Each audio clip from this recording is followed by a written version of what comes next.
Season 6 അവസാനിച്ചു. Jinto cup തൂക്കി. അപ്പോൾ ഞാൻ 2 ദിവസമായിട്ട് വീഡിയോ ഇടാണ്ടിരുന്നതെന്ന് വെച്ചാൽ വോട്ടിങ്ങിൽ വൻ അട്ടിമറികൾ നടന്നുകൊണ്ടിരിക്കുന്നുണ്ടായിരുന്നു. രാവിലെ ഒരാളാണ് വിന്നറെങ്കിൽ ഉച്ചയ്ക്ക് വേറൊരാളാണ്. വോട്ടുകളുടെ ചാകരായിരുന്നു ഇത്തവണ. അപ്പോൾ വോട്ടിങ്ങിൻ്റെ ഒരു കാര്യം പറയുകയാണെങ്കിൽ ഒരുപാട് കിടന്ന് ഓരോ ടീമുകൾ കിടന്ന് പരിശ്രമിച്ചിട്ടുണ്ട് ഓരോരുത്തരെ ജയിപ്പിക്കാനായിട്ട്. അതായത് ഈ റോബോട്ടിക് വോട്ടുകൾ അടിച്ചു കയറ്റിയിട്ട്. അപ്പോൾ കഴിഞ്ഞ ദിവസം പുറത്ത് വന്ന സാബുമാനാണെങ്കിലും പുറത്ത് വന്നിരുന്ന് പറയുന്നുണ്ടായിരുന്നു ഈ റോബോട്ടിക് വോട്ടൊന്നും പോസിബിൾ അല്ല, ഹോട്ട്സ്റ്റാർ പോലുള്ള ഒരു പ്ലാറ്റ്ഫോമിലൊക്കെ ഒന്നും നടക്കില്ല എന്നൊക്കെ പറഞ്ഞു. റോബോട്ടിക് വോട്ടുകൾ അതിൻ്റെ അകത്ത് ഉള്ളത് കൊണ്ട് തന്നെയാണ് അവിടെ വോട്ടിങ്ങിന് റിസൾട്ട് ചെക്ക് ചെയ്യാൻ വേണ്ടി ഒരു പ്രത്യേക ഓഡിറ്റിംഗ് ടീം അവിടെ കൊണ്ടുവന്ന് വെച്ചിരിക്കുന്നത്. എല്ലാ വീക്കിലുള്ള വീക്കിലും ഇതുപോലെ ഓഡിറ്റിംഗ് അല്ല, പക്ഷേ ഫിനാലെ വീക്ക് വരുമ്പോൾ അവിടെ നല്ല രീതിയിൽ ഓഡിറ്റിംഗ് നടത്തിയിട്ട് മാത്രമാണ് റോബോട്ടിക് വോട്ടുകൾ കട്ട് ചെയ്യുമ്പോൾ വൻ ഇടിവുകളാണ് ഓരോ കണ്ടസ്റ്റൻറ്റുകളുടെ ഇടയിൽ വന്നുകൊണ്ടിരിക്കുന്നത്. പ്രത്യേകിച്ച് 2 കണ്ടസ്റ്റൻറ്റുകൾ പേരെടുത്ത് പറയേണ്ടത് നിങ്ങൾക്ക് എല്ലാവർക്കും അറിയായിരിക്കും ആരുടെയൊക്കെയാണ്. അപ്പോൾ അത്രയും വലിയ പ്രതിസന്ധികൾ കംപ്ലീറ്റ് തരണം ചെയ്തിട്ടാണ് ജിൻഡോ പ്രോ കയറിയിരിക്കുന്നത്. കാരണം ഒരുപാട് പേര് പ്രേക്ഷകർ, അതായത് ഒരു ഷോയെ സിൻസിയറായിട്ട്, അതായത് ഷോ എൻജോയ് ചെയ്യണം എന്നുള്ള രീതിയിൽ കാണുന്ന 90% ആളുകൾ, 99% ആളുകളും മനസ്സിലാഗ്രഹിക്കുന്നത് ജിൻഡോ ജയിക്കണം എന്നാണ്.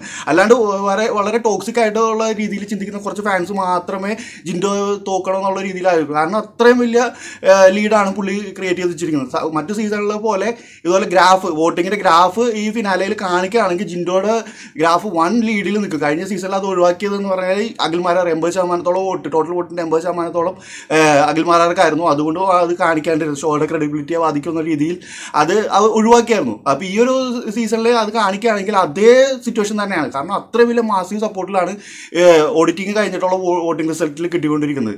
ജിൻഡോ 1 ലീഡ് ക്രിയേറ്റ് ചെയ്ത് വെച്ചിരിക്കുകയാണ്. കാരണം അങ്ങനെ ഇപ്പോൾ മറ്റേ ഡയലോഗ് പറയുന്ന പോലെ ഒറ്റയ്ക്ക് വഴിയിട്ട് വന്നവനാടാന്ന് പറയുന്ന പോലെ ഒരൊറ്റ എപ്പിസോഡിൽ പുള്ളി കയറിയതല്ല.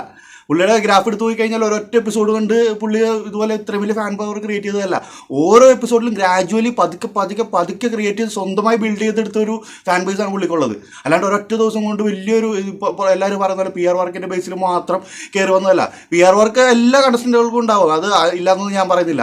അതിൻ്റെ ഒരുപാട് കാര്യങ്ങൾ ഡീറ്റെയിൽ ആയിട്ട് പറയാൻ എനിക്ക് അറിയില്ല. എനിക്ക് സംഭവം ഈ PR വർക്ക് എങ്ങനെയാണ് വർക്ക് ചെയ്യുന്നതെന്ന് എനിക്കറിയില്ല. പക്ഷേ എല്ലാവരും പറയുന്നത് ജിൻഡോക്ക് വയലിൻ PR വർക്കുകളാണ് കാര്യങ്ങളാണെന്നൊക്കെ പറയും. PR വർക്കേഴ്സിന് എന്തെങ്കിലുമൊക്കെ ചെയ്യാനായിട്ടുള്ള കണ്ടന്റ് അകത്ത് നിന്ന് ജിൻഡോ ചെയ്ത് കൊടുത്താൽ മാത്രമല്ല അവർക്ക് ചെയ്യാൻ പറ്റുള്ളൂ, അല്ലാണ്ട് വേറെ ഒന്നുമില്ല. പിന്നെ ഇത്തവണ സീസൺ തുടങ്ങിയപ്പോൾ തന്നെ ഷോയുടെ ക്രിയേറ്റേഴ്സിൻ്റെ ഭാഗത്തുനിന്ന് ഷോ ഡയറക്ടേഴ്സിന് കിട്ടിയ ഒരു നിർദ്ദേശം എന്ന് പറഞ്ഞാൽ അവർക്കൊരു ലേഡി ബിഗ് ബോസ് വേണം. കാരണം എപ്പോഴും ഇതുപോലെ ഒരു ബിഗ് ബോസ് മെയിൽ കണ്ടസ്റ്റന്റ് കൊണ്ടുപോകുമ്പോൾ ഒരു ദിൽഷ അല്ലാണ്ട് വേറൊരാൾക്ക് കിട്ടിയിട്ടില്ല. അപ്പോൾ ഇത്തവണ ഒരു ലേഡി ബിഗ് ബോസ് വേണം എന്നുള്ളൊരൊറ്റ കോൺസെപ്റ്റ് അവർ ക്രിയേറ്റ് ചെയ്ത് അതിനുവേണ്ടി അവർ സെലക്ട് ചെയ്ത ഒരാളാണ് ജാസ്മിൻ. അതിലൊരു ഡൗട്ടും ഇല്ല. അതിന് എത്ര അവരല്ലാന്ന് വാദിക്കാൻ ശ്രമിച്ചാലും ലേഡി ബിഗ് ബോസ് വേണമെന്നുള്ള ഒറ്റ ഇതിലാണ് ജാസ്മിൻ ഇത്രയും വലിയ സപ്പോർട്ട് കിട്ടിയിരുന്നത്. ഒരു ആവറേജ് പ്ലെയറായ ജാസ്മിനെ പ്രേക്ഷകരെ മനസ്സിലോട്ട് ജാസ്മിൻ എന്ന പേര് നെഗറ്റീവ് ആയാലും പോസിറ്റീവ് ആയാലും ഇഞ്ചെക്ട് ചെയ്ത് പബ്ലിസിറ്റി എന്ന് പറഞ്ഞാൽ ജാസ്മിൻ എന്ന പേര് പ്രേക്ഷകരിലോട്ട് ഇഞ്ചെക്ട് ചെയ്ത് ഷോ കൊണ്ടുപോകുന്നത് ജാസ്മിനാണ് എന്നുള്ള രീതിയിലാക്കി ജാസ്മിൻ അത്രയും വലിയൊരു മാസ് ക്യാരക്ടറാക്കി ബിൽഡ് ചെയ്ത് കൊണ്ടുവരികയായിരുന്നു. അല്ലാണ്ട് ജാസ്മിൻ ഒരു സപ്പോർട്ടില്ല. ഏഷ്യാനെറ്റിൻ്റെ ഭാഗത്തുനിന്നായാലും ബിഗ് ബോസിൻ്റെ ക്രൂവിൻ്റെ ഭാഗത്തുനിന്നായാലും ഒരു സപ്പോർട്ടില്ലാണ്ട് അതിൽ നിന്ന് കളിച്ചിരുന്നെങ്കിൽ ഒരു ആവറേജ് പ്ലെയർ, അങ്ങനെ നോക്കുകയാണെങ്കിൽ ഒരു നല്ല പ്ലെയറാണെന്ന് പറയാം. കഷ്ടപ്പെട്ടിട്ടില്ല എന്നല്ല, ജാസ്മിൻ കഷ്ടപ്പെട്ടിട്ടുണ്ടെന്ന് തന്നെ പറയണം. പക്ഷേ ജാസ്മിന് കിട്ടിയ പോലെ സപ്പോർട്ടുകൾ ബാക്കിയുള്ളവർക്ക് കിട്ടിയിട്ടില്ല. അതേപോലെ ബാക്കിയുള്ളവരെ തകർക്കാൻ ശ്രമിക്കുന്ന സിറ്റുവേഷനുകൾ നമ്മൾ കണ്ടിട്ടുണ്ട്. ഇത്തവണ വന്നതിൽ ഏറ്റവും ബെസ്റ്റ് BB മെറ്റീരിയൽ ആരാണെന്ന് ചോദിച്ചാൽ കഴിഞ്ഞാൽ സിബിനാന്ന് പറയും. കാരണം അത്ര അടിപൊളിയായിട്ട് ഒരു വീക്ക് കൊണ്ട് പുള്ളി തകർത്തു. പക്ഷേ മെൻ്റൽ സ്ട്രെങ്ത് എന്ന കാര്യത്തിൽ പുള്ളി തകർന്ന് തരിപ്പണമായതുകൊണ്ട് തന്നെ നമുക്ക് ഒരിക്കലും അംഗീകരിച്ച് കൊടുക്കാൻ പറ്റില്ല ഒരു നല്ല പ്ലെയറിന്. പക്ഷേ ബിഗ് ബോസ് മെറ്റീരിയലായ ഒരാളതിൻ്റെ അകത്ത് വന്ന് ഇത്രയും വലിയ ഇത് ക്രിയേറ്റ് ചെയ്തപ്പോൾ ജാസ്മിനെതിരെ കളിച്ചപ്പോൾ പുള്ളി തകർന്ന് പുറത്ത് പോയത് നമ്മൾ കണ്ടതാണ്. അപ്പോൾ ഏഷ്യാനെറ്റിൻ്റെ ഭാഗത്തുനിന്ന് ജാസ്മിനെ വിൻ ചെയ്യിക്കാനായിട്ട് പല രീതിയിലും അവർ സപ്പോർട്ട് ചെയ്തിട്ടുണ്ട്. പുറത്ത് ഇറങ്ങുന്ന ഓരോ കണ്ടസ്റ്റൻറ്റുകളും ജിൻഡോക്കെതിരെ സംസാരിക്കുന്നത്. മറ്റ് ഒരു 21 കണ്ടസ്റ്റൻറ്റുകൾ ഉണ്ടായിരുന്ന ഒരു ഷോയിൽ പുറത്തിറങ്ങുന്നവരെല്ലാവരും ജിൻഡോക്കെതിരായി സംസാരിക്കുന്നത് ചിന്തിച്ചു നോക്കിയാൽ തന്നെ മനസ്സിലാവും. വ്യക്തമായ നിലപാടോടുകൂടി അവർ വന്നിട്ട് ജിൻഡോക്കെതിരെ സംസാരിക്കുമ്പോൾ ആര് ഫോഴ്സ് ചെയ്തിട്ടാണ് സംസാരിക്കുന്നത് കോമൺ സെൻസ് വെച്ച് ചിന്തിച്ചാൽ നമുക്ക് മനസ്സിലാവും. അപ്പോൾ ഇത്രയും വലിയ പ്രതിസന്ധികളെല്ലാം തരണം ചെയ്ത് പുള്ളി ഈ ഒരു ലെവലിൽ എത്തിയിട്ടുണ്ടെങ്കിൽ അത് പ്രേക്ഷകരെ വിജയമെന്ന് തന്നെ പറയും. കാരണം ജിൻഡോ ഒരു സെലിബ്രിറ്റി ആയിട്ടല്ല എനിക്ക് ഫീൽ ചെയ്തിട്ട്, എനിക്ക് പേഴ്സണലി ഫീൽ ചെയ്തിട്ട് ഒരു കോമണറായിട്ട് അതിൻ്റെ അകത്ത് പോയ ഒരാളെ പോലെ എനിക്ക് തോന്നിയിട്ടുള്ളത്. കോമണറായിട്ട് പോയിട്ടുള്ള ഈ റസ്മിനായാലും നിഷാനായാലും ഇവരൊക്കെ ഒന്നും പ്രേക്ഷകരായിട്ട് കണക്ട് ചെയ്യാൻ പറ്റിയിട്ടില്ലെങ്കിലും ഒരു പ്രേക്ഷകരുടെ ഭാഗത്തുനിന്ന് പോയി അതിൻ്റെ അകത്ത് ഗെയിം കളിച്ച പോലെ എനിക്ക് ഫീൽ ചെയ്തിട്ടുള്ള ഒരാൾ ജിൻഡോ ആണ്. അതുകൊണ്ട് തന്നെയാണ് ജിൻഡോക്ക് ഇത്രയും വലിയ ഫാമിലി സപ്പോർട്ടുകൾ ഉണ്ടായിരുന്നു. കൊച്ചുകുട്ടി മുതൽ വീട്ടിലെ പ്രായമായവർ വരെ ജിൻഡോ എന്നൊരു പേര് പറയുന്നുണ്ടെങ്കിൽ അത് ജിൻഡോയുടെ കഴിവ് തന്നെയാണ്. ഒരു BB മെറ്റീരിയൽ അല്ലാത്ത ഒരാൾ വന്നിട്ട് കപ്പ് തൂക്കുന്നത്, അതായത് പുള്ളിയുടേതായ ഒരു ബെഞ്ച് മാർക്ക് സെറ്റ് ചെയ്തിരിക്കുകയാണ്. ഇങ്ങനെ കളിച്ചാലും ജയിക്കാം. കാരണം പുള്ളി ഒരു മണ്ടൻ അവാർഡ് കൊടുത്ത് അടിച്ചിരുത്താൻ നോക്കിയത് ലാലേട്ട് വന്നിട്ട് വീക്കെൻഡ് എപ്പിസോഡിൽ. അതിനുശേഷം ഹൗസിലുള്ള എല്ലാവരുടെയും മനസ്സിലാവും പുള്ളി ഒരു മണ്ടനാണെന്നുള്ള രീതിയിൽ. പക്ഷേ ഒരിക്കലും ഒരാൾ മണ്ടനായിട്ട് അഭിനയിക്കാൻ ശ്രമിക്കില്ല. പേഴ്സണലി ചിന്തിച്ച് നോക്കും. നിങ്ങളാണ് അതിൽ പോകുന്നതെങ്കിൽ നിങ്ങൾക്ക് ഒരു മണ്ടൻ എന്നുള്ളൊരു ലേബൽ വേണമെന്ന് നിങ്ങൾ ആഗ്രഹിക്കും? ഒരിക്കലുമില്ല. മണ്ടൻ എന്ന ലേബൽ കിട്ടിയതിൽ ഏറ്റവും കൂടുതൽ വിഷമിച്ചിട്ടുള്ള ആളാണ് അദ്ദേഹം. അവിടെ ക്യാമറയുടെ മുന്നിൽ നോക്കി എൻ്റെ അമ്മക്കറിയാം ഞാൻ മണ്ടനല്ല എന്ന് പറഞ്ഞ് കരഞ്ഞൊരു മനുഷ്യനെ നമ്മൾ കണ്ടിട്ടുണ്ട്. ആ ആൾ മണ്ടനായിട്ട് അഭിനയിച്ചു എന്ന് പറഞ്ഞാൽ ഒരിക്കലും അംഗീകരിക്കാൻ പറ്റില്ല. മണ്ടനല്ലാത്തൊരു, അങ്ങനെ ഒരു തരത്തിലും ചിന്തിക്കാത്ത ഒരാളെ മണ്ടൻ എന്ന ലേബൽ കൊടുത്ത് അവിടെ ഇരുത്താൻ നോക്കി കൊടുക്കുന്ന പുള്ളി ഉയർന്നു വരികയായിരുന്നു.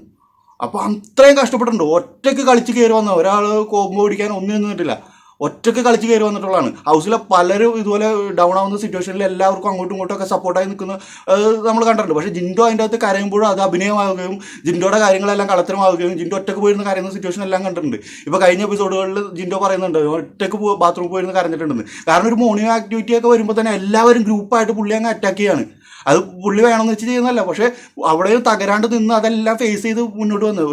ജസ്റ്റ് ഒന്ന് ചിന്തിച്ച് നോക്കിയാൽ മതി. നമ്മൾ ഇതുപോലെ ഒരു ക്ലോസ്ഡ് ആയിട്ടുള്ളൊരു എൻകൗൺസിലിൽ നിൽക്കുമ്പോൾ ഇതുപോലെ ചുറ്റുമുള്ളവരെല്ലാവരും കൂടി നമ്മളെ ടാർഗറ്റ് ചെയ്ത് ഓരോ നെഗറ്റീവുകൾ പറയുമ്പോൾ ഏതൊരു മനുഷ്യനായാലും ഒരു പരിധി കഴിഞ്ഞ് കഴിഞ്ഞാൽ തകർന്നു പോകും. അപ്പോൾ അതേപോലത്തെ സിറ്റുവേഷനൊക്കെ ഫേസ് ചെയ്ത് പുള്ളി തകർത്ത് കയറി വന്നിരിക്കുകയാണ്. ഈ ബോട്ടുകൾ കൊണ്ട് പലരെ ശ്രമിക്കാനായിട്ട് അവർക്ക് ഇപ്പോൾ ഷോ ഡയറക്ടേഴ്സിൻ്റെ ഭാഗത്ത് നടന്നൊരു കാര്യം ഞാൻ അറിഞ്ഞതെന്ന് വെച്ചാൽ ലേഡി ബിഗ് ബോസ് വേണം എന്നുള്ളൊരു രീതിയിൽ ജാസ്മിനെ അവർ സപ്പോർട്ട് ചെയ്ത് കൊണ്ടുവന്നപ്പോൾ അതിലുള്ള കുറച്ച് ടീമുകൾ ഒരു ക്വാളിറ്റി ഇല്ലാത്ത ഒരാളാണ് എന്ന് ജാസ്മിനെതിരെ പറയുകയുണ്ടായിരുന്നു. ആ ഷോയിൽ ഞങ്ങൾക്ക് വേണ്ട ഒരു വിന്നർ ഇതെല്ലാം ഇത്രയും ക്വാളിറ്റി ഇല്ലാത്ത ഒരാളെ ഞങ്ങൾക്ക് വേണ്ട എന്ന് പറയുന്ന ഒരു സിറ്റുവേഷനിൽ അർജുനെ സപ്പോർട്ട് ചെയ്ത് അർജുനെ കയറ്റുന്ന സിറ്റുവേഷൻ നമ്മൾ കണ്ടിരുന്നു. അതായത് ജിൻഡോയെ ലാലേട്ടൻ്റെ അടുത്തോട്ട് പോലും എത്തിക്കില്ല എന്നുള്ളൊരു വാശി, അതായത് പേഴ്സണലായിട്ട് എടുത്ത് അതിൻ്റെ അകത്ത് ജിൻഡോ ജയിക്കരുത് എന്ന് പേഴ്സണലായിട്ട് എടുത്ത് പ്രവർത്തിച്ച ഒരുപാട് പേര് അതിൻ്റെ അകത്തുണ്ട്. അതിൽ ഹെൽപ്പ് ചെയ്ത ഒരുപാട് പേരുണ്ട്. ഈ ജാസ്മിൻ്റെ കാര്യമൊക്കെ പറയുകയാണെങ്കിൽ വൻ നാടകങ്ങളാണ്, പ്രേക്ഷകരെ പറ്റിക്കുന്ന രീതിയിലാണ് പോയിക്കൊണ്ടിരിക്കുന്നത്. ജാസ്മിൻ്റെ കാര്യം എടുത്ത് പറയുകയാണെങ്കിൽ ഇപ്പോൾ സീക്രട്ട് ഏജൻ്റ് ആയാലും പുറത്ത് വന്ന സിജോയൊക്കെ നല്ലൊരു പേഴ്സണാലിറ്റി ആയിട്ടാണ് കണ്ടിരുന്നത്. പക്ഷേ സിജോ റീ എൻട്രി ചെയ്തിട്ട് സിജോ കാണിച്ചു കൂട്ടിയ കാര്യങ്ങളൊക്കെ വെച്ച് നോക്കുമ്പോൾ ഒരു തരത്തിൽ അംഗീകരിക്കാൻ പറ്റാത്ത രീതിയിലുള്ള പെർഫോമൻസ് ആയിരുന്നു സിജോക്ക് കാഴ്ചവെച്ചത്. സിജോ ആയാലും ഇതുപോലെ സായികൃഷ്ണൻ ആയാലും ഇവരൊക്കെ പുറത്തിറങ്ങിയിട്ട് കാണിച്ചു കൂട്ടുന്ന കാര്യങ്ങളെല്ലാം നമ്മൾ കണ്ടതാണ്. അപ്പോൾ അവിടെ വിജയിച്ചത് ആരാണ്? ജാസ്മിൻ്റെ വാപ്പ വിജയിച്ചു എന്ന് തന്നെ പറയണം. കാരണം ഇത്രയും വലിയ സ്ട്രോങ് ആയിട്ടുള്ള ആളുകളെ, ജാസ്മിനെതിരായിട്ട് നിൽക്കാൻ ചാൻസ് ഉള്ള ആളുകളെയൊക്കെ ഈവൻ ഗബ്രി അടക്കം ജാസ്മിൻ്റെ ഫാദർ കൂടെ ഇരുത്തി. അത് നിങ്ങൾ മനസ്സിലാക്കണം. അപ്പോൾ അത്രയും പുള്ളി അതിൻ്റെ അകത്ത് പുറത്ത് കിടന്ന് പരിശ്രമിച്ച് പുള്ളിയുടെ പരിശ്രമം ഒരു പരിധി വരെ വിജയിച്ചു എന്ന് തന്നെ പറയണം. ഈ പറയുന്ന സീക്രട്ട് ഏജൻറ്റിനെ ആയാലും ഗബ്രി ആയാലും ഇവരെല്ലാവരും മണ്ടനാക്കിയത് ജാസ്മിൻ്റെ വാപ്പ തന്നെയാണ്. അപ്പം അത്രയും വലിയ കളികൾ പുറത്ത് നടന്നിട്ടും അകത്തൊറ്റക്ക് പോരാടി ജയിച്ച് വന്ന ഒരാൾ തന്നെയാണ് ജിൻഡോ. അപ്പോൾ ഈ ഒരു സീസണിൽ ബിഗ് ബോസ് മെറ്റീരിയൽ അല്ലാത്തൊരാൾ കപ്പടിക്കുന്നതിൽ ഞാൻ ഹാപ്പിയാണ്. കാരണം പ്രേക്ഷകർ എന്താ ആഗ്രഹിച്ചോ, ഒരു മെജോറിറ്റി ഒരു 90% പ്രേക്ഷകർ എന്താ ആഗ്രഹിച്ചോ അത് തന്നെയാണ് ഇവിടെ കിട്ടിയിരിക്കുന്നത്. വോട്ടിംഗ് റിസൾട്ട് അവസാനിക്കുന്നവരെ ഈ വോട്ടുകളുടെ ചാകരായിരുന്നു എന്നാണ് പറയുന്നത്. ഓഡിറ്റിങ്ങിൽ ഓരോ ഇതിൽ സെക്ഷൻ കഴിയുമ്പോഴും അതായത് മാസീവ് ഡൗൺ ആണ് ഓരോ കണ്ടസ്റ്റൻറ്റുകളുടെ ഭാഗത്ത് വന്നിരുന്നത്. അതായത് വൻ ടീമുകൾ ഇതിൻ്റെ പിന്നിൽ കിടന്ന് കളിച്ചിട്ടുണ്ട്. വോട്ടുകൾ കയറില്ല എന്നൊക്കെ പറഞ്ഞ് കളിക്കുന്നത് കഴിഞ്ഞ ദിവസം സാബു മോൻ പുറത്തുനിന്ന് കൊടുത്തിട്ടുണ്ട്. വോട്ടുകളൊന്നും നടക്കില്ലാന്ന്. ഈ ഡിസ്നി പ്ലസ് ഹോട്ട്സ്റ്റാറിൽ നെറ്റ്ഫ്ലിക്സിലൊക്കെ വരുന്ന വീഡിയോ വിത്തിൻ സെക്കൻഡ്സ് ഈ ടെലിഗ്രാമിലും ഇതിലൊക്കെ ഫ്രീ ആയിട്ട് നമുക്ക് കിട്ടുന്ന സിറ്റുവേഷനാണ്. ഈ നാസയുടെ സെർവർ വരെ ഹാക്ക് ചെയ്യാൻ പറ്റുന്ന ആളുകൾ നമ്മുടെ സിറ്റുവേഷൻ. അപ്പോഴാണ് ഈ ഒരു ചെറിയൊരു ചാനലിൽ ബോട്ട് അടിച്ച് കയറാൻ പറ്റുന്നില്ല എന്ന് പറയുന്നത്. അപ്പോൾ അത്രയും കിടന്ന് പരിശ്രമിച്ചിട്ടും അങ്ങേര് ജയിച്ചിട്ടുണ്ടെങ്കിൽ അത് അംഗീകരിച്ച് കൊടുത്തേ പറ്റൂ. ഇനി നെഗറ്റീവ് ആയിട്ട് എന്ത് പറഞ്ഞിട്ടും കാര്യമില്ല, പുള്ളി ഡിസർവിങ് ആണെന്ന് തന്നെ പറയണം.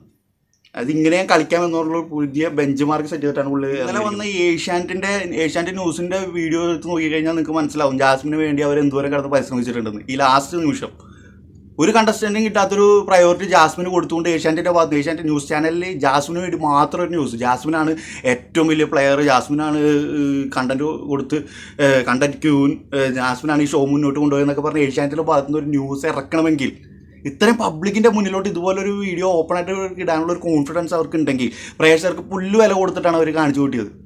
ജാസ്മിനെ ജയിപ്പിക്കാൻ വേണ്ടി അങ്ങേയറ്റം അവർ ശ്രമിച്ചത്. അവസാന നിമിഷം പോലും ഇതുപോലെ കിടന്ന് കാണിക്കുന്നുണ്ടെങ്കിൽ ഇതുവരെ ഉള്ള 100 ദിവസം അവർ ജാസ്മിന് വേണ്ടി എന്തൊക്കെ ചെയ്തു കൊടുത്തിട്ടുണ്ടാവും ചിന്തിച്ച് നോക്കിയാൽ മനസ്സിലാവും. ഇനി ഇതിവിടെ ഒന്നും അവസാനിക്കാൻ പോണില്ല. ഇത് തുടക്കമാണ്, ഒരു സോഷ്യൽ മീഡിയ വാറിൻ്റെ തുടക്കമാണെന്ന് തന്നെ പറയണം ഇത്. അത് ഇനി പുറത്തു വരുന്ന പലരും പല കാര്യങ്ങളും വെളിപ്പെടുത്തും. അതിൽ ഏഷ്യാനെറ്റിൻ്റെ ബിഗ് ബോസിൻ്റെ എതിരെ സംസാരിക്കാനായിട്ട് ഒരേ ഒരാൾ അതിൻ്റെ അകത്ത് ഉണ്ടാവുള്ളൂ. എനിക്കിപ്പോൾ നിലവിൽ എനിക്ക് പേഴ്സണലി ഫീൽ ചെയ്യുന്നത് അതിനെതിരെ കോൺഫിഡൻറ്റായിട്ട് അത് കോൺട്രാക്റ്റും കാര്യങ്ങളൊന്നും നോക്കാണ്ട് സംസാരിക്കാൻ ചങ്കുറ്റം കാണിക്കാൻ പോകുന്ന ഒരാളുണ്ടാവുള്ളൂ. അൻസിബെ ആയിരിക്കും ഉള്ളത്. അൻസിബെ ഇതിലോട്ട് ഡ്രാഗ് ചെയ്ത് ഇട്ടാൽ ഈ ഒരു വാർ ഈ തുടങ്ങി വെച്ചിരിക്കുന്ന ഒരു സോഷ്യൽ മീഡിയ വാറിലോട്ട് അൻസിബയെ ഡ്രാഗ് ചെയ്തിട്ടാൽ അൻസിബ പലതും വിളിച്ചു പറയുന്നുള്ള കാര്യം ഉറപ്പാണ്. അൻസിബയെ ഏഷ്യാനെറ്റ് ഭയക്കുന്നു എന്നുള്ളത് നമുക്ക് അപ്പോൾ മനസ്സിലാവും. അല്ലാണ്ട് വേറൊരാളും ഇതിനെതിരെ ഷോക്കെതിരെ സംസാരിക്കാൻ പോകുന്നില്ല. പല അനീതികളും വിളിച്ചു പറയേണ്ട അൻസിബായിരിക്കുള്ളൂ. ഇതൊരു തുടക്കമാണ്, ഇതൊരു വലിയ യുദ്ധമാണ് ഇനി നടക്കാൻ പോകുന്നത്. സോഷ്യൽ മീഡിയയിൽ പലരുടെ ലൈവുകൾ വരും, അതിനുള്ള മറുപടികൾ വരും. ഇത് ഈ അടുത്തൊന്നും തീരാൻ പോകുന്നില്ല, ഒരു ഇമ്പാക്റ്റ് ഉണ്ടാക്കാൻ പോകുന്ന ഒരു സീസൺ തന്നെ ആയിരിക്കുള്ളൂ. അതായത് ബിഗ് ബോസിൻ്റെ അകത്ത് നടന്നതിനേക്കാളും കൂടുതൽ കണ്ടന്റുകൾ ഇനി പുറത്തു വരും. അപ്പോൾ എന്തായാലും എൻ്റെ ഈ സീസൺ 6 അവസാനത്തെ വീഡിയോ ഇതാണ്. ഇനി എപ്പിസോഡ് വരുമ്പോൾ എന്തെങ്കിലും അട്ടിമറികൾ ഉണ്ടെങ്കിൽ മാത്രമേ ഞാനൊരു വീഡിയോ ചെയ്യുള്ളൂ. അപ്പോൾ എന്തായാലും അടുത്ത സീസണിൽ കാണാം. അതുവരെ ബൈ.